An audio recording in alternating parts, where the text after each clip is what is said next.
on page 143, and at the very top.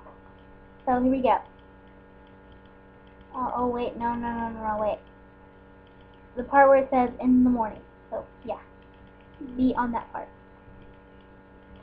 In the morning, he would not have needed sleep, for all the warm odors and sights of a couple of country nights, of a complete country night, would have rested and slept him, while his eyes were wide and his mouth, when he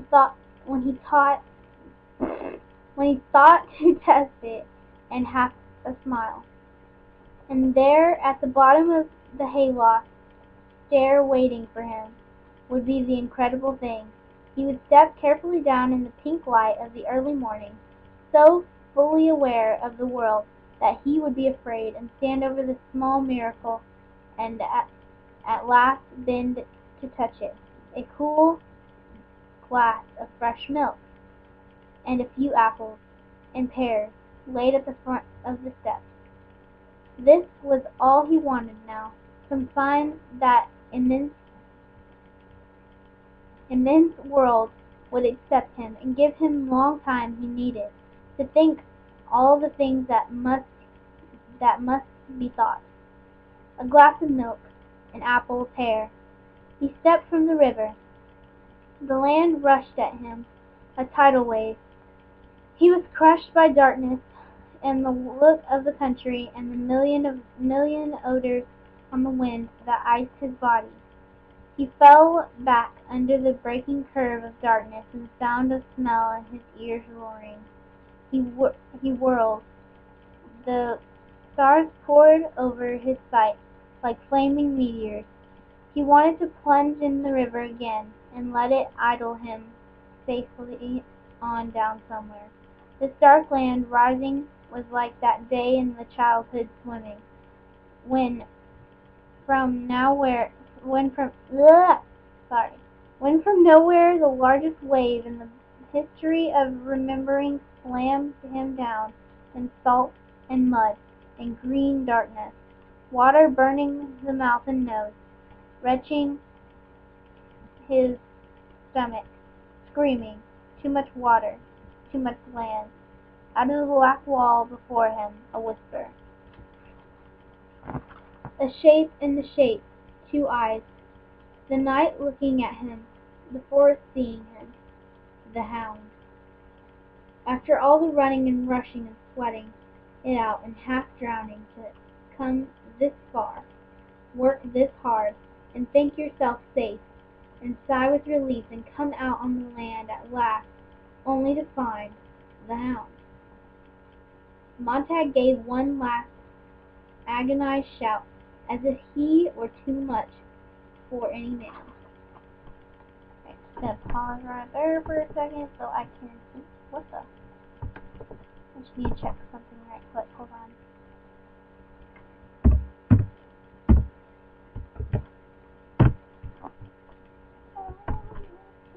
Alright, here we go.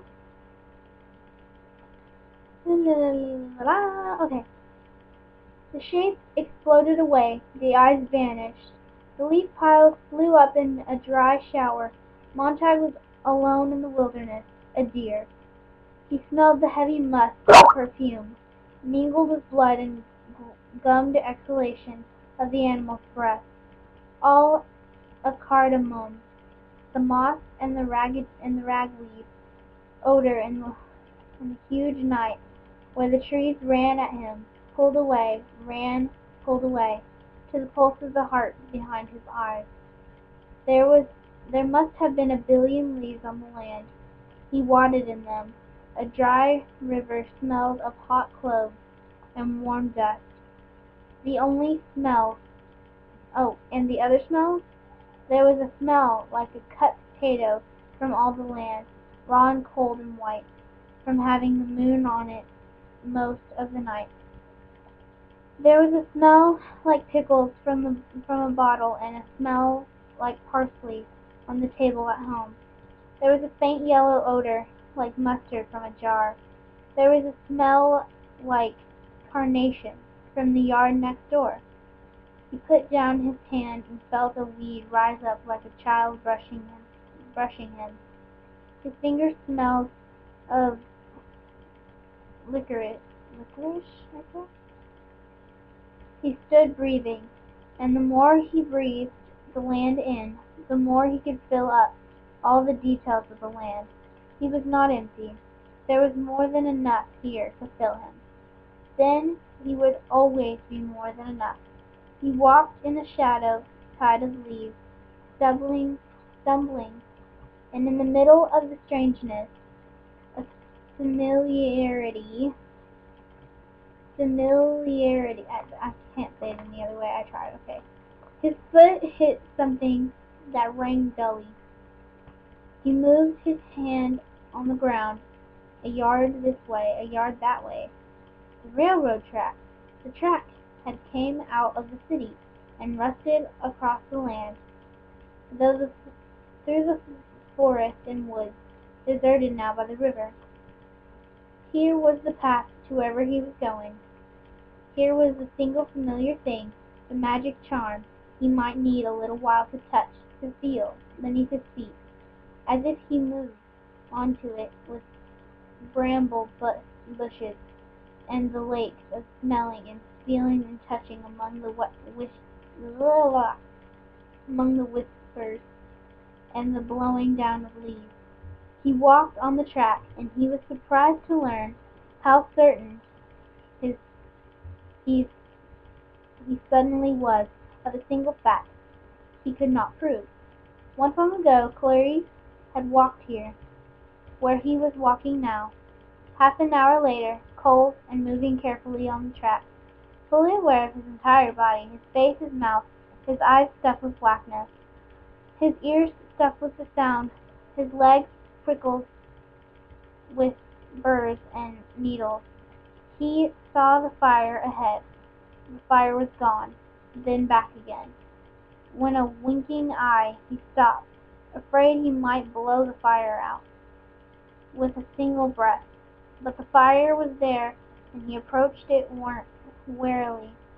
From a long way off, it took the better part of 15 minutes before he drew very close indeed to it, and then he stood looking at it for the cover. That small motion, the white and red color, a strange fire because it meant a different thing to him. It was not burning, it was warming. Hold on a second, you guys.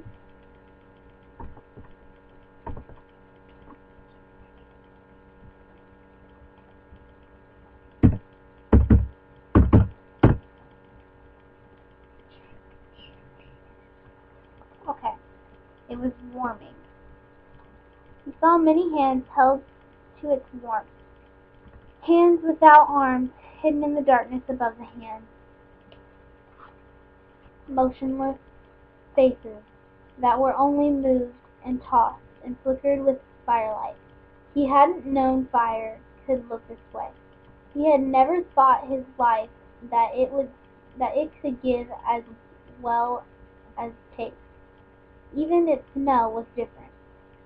How long he stood, he did not know, but there was a foolish and yet delicious sense of knowing himself, as an animal come from the forest, drawn by the fire. He was a thing of brush and liquid eye, of fur and muzzle and hoof. He was a thing of horn and blood that would smell like autumn if you bled it out on the ground. He stood a long, long time, listening to the warm crackle of the flames. There was a silence gathered all above that fire, and the silence was in the men's face, and time was there, time enough to sit by the rustling track under the trees, and look at the world and turn it over with the eyes, as if it were held in the center of the bonfire. A piece of steel. These men were all shaping. It was not only the fire that was different, it was the silence. Montag moved towards the special silence that was concerned with all the world.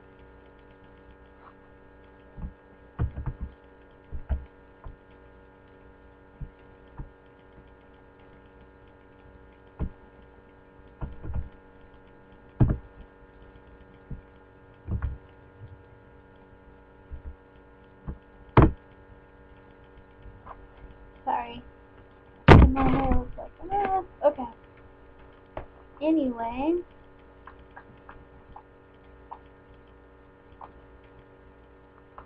Where was I? Oh, yeah.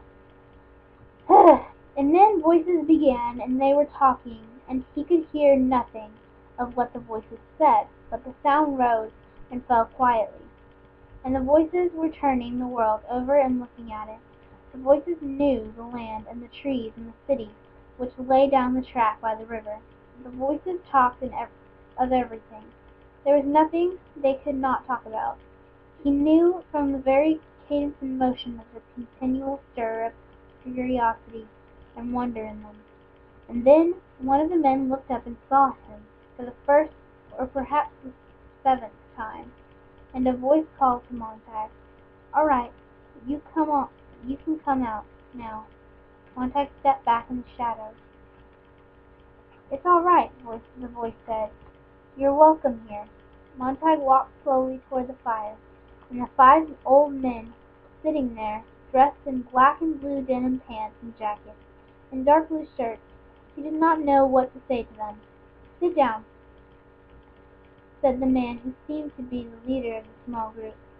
"Have some coffee."